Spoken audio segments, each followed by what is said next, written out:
সামাজিক পরিবেশ রক্ষায় নেত্রকোনা পৌরসভায় স্যানিটারি ল্যান্ডফিল নির্মাণ ও বিদ্যমান মল/শোধনাগার সংস্কার কাজের শুভ উদ্বোধন করা হয়েছে।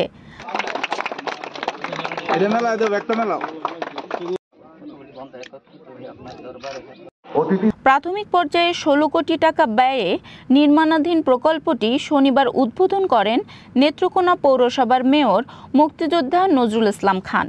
৪ নং ওয়ার্ড কাউন্সিলর ফেরদৌস কবির রুমেলের সভাপতিত্বে অনুষ্ঠানে বক্তব্য রাখেন panel mayor SM. Mohsin Alam. জাতীয় নগর পরিচালন ও অবকাঠামো উন্নতিকরণ প্রকল্পের অধীনে এই কার্যক্রম বাস্তবায়ন করা হচ্ছে। প্রকল্পটি সম্পূর্ণ বাস্তবায়নে প্রায় ৭০ কোটি টাকা ব্যয় হবে বলে জানান পৌর মেয়র। সার এবং আমাদের তৈল, এই দুইটা আমরা প্রাথমিকভাবে আমরা যাব এবং যাওয়ার পর আমরা দেশের চাহিদা আমরা কিছু না কিছু আমরা পূরণ করতে সক্ষম হব এবং আমরা লাভবান হব।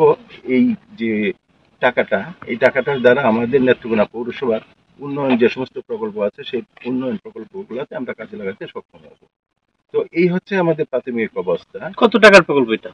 এটা আমাদের ১৬ কোটি টাকা আমরা অলরেডি আমরা ইনভেস্ট করে ফেলেছি। আমরা আরো প্রায় ৫০ কোটি টাকা আমরা এটা মধ্যে আসবে, যেটা আপনার অনেক উপরে। যেমন আমাদের রাইস মিলগুলো আপনারা দেখেন, রাইস মিলে যেমন বেল্ট দ্বারা উঠে এবং সেই জায়গায় যখন আপনার অটো রাইস মিলগুলা বেল্ট দ্বারাই চালগুলাকে মানে সবকিছু প্রসেসিং করে মানে যেটা যে জায়গায় যাওয়ার সেই জায়গায় চলে যায় এবং আলটিমেটলি গিয়ে চালটা এক জায়গায় গিয়ে জড়ো হয়। ঠিক আমাদের এইগুলাও যখন মালটা আসবে, মালটা আমরা যখন মেশিনে দিব, এই মেশিনে প্রক্রিয়া করে একদম উপরে নিয়ে যাবে।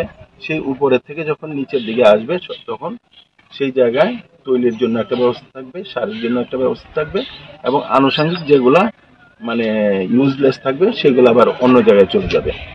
তো এইভাবে জিনিসটাকে করা হবে। এই যে আজকের আধুনিক যে পদ্ধতি, যেটা আমাদেরকে ইউজিআই থেকে নগর উন্নয়ন প্রকল্প থেকে কিন্তু এটা করা হয়েছে।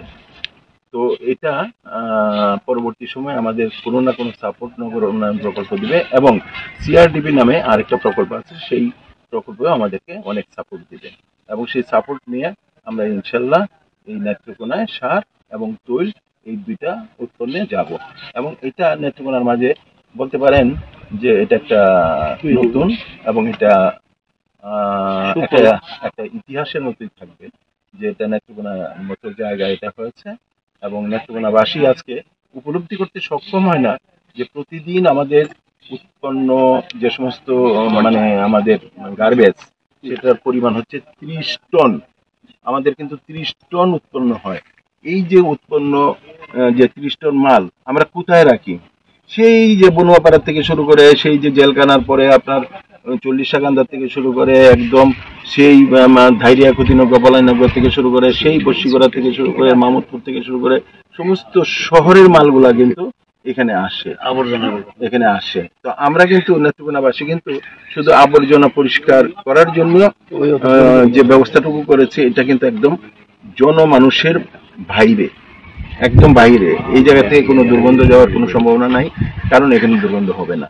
এটা এমন প্রক্রিয়া হবে, কারণ এই যে জায়গাগুলো, এই যে পাশের যে জায়গাগুলো খালি রাখা হয়েছে, এই জায়গাগুলোতে কিন্তু ৫০০ গাছ লাগানো হবে, হিজল গাছ লাগানো হবে ৫০০ গাছ যখন লাগানো হবে তখন দেখা যাবে যে ডাস্ট যেটা আসে সেই ডাস্টটা এই গাছের মাঝেই কনজিউম হয়ে যাবে। তো আমরা প্রাথমিকভাবে এই ধরনের একটা প্রক্রিয়ায় আগাচ্ছি। ইনশাল্লাহ আগামী দিনে এটাকে আরো সম্প্রসারণ করব এবং আমরা নেত্রকোনাবাসী যাতে উপকৃত হয় সেইভাবে আমরা কাজ করব।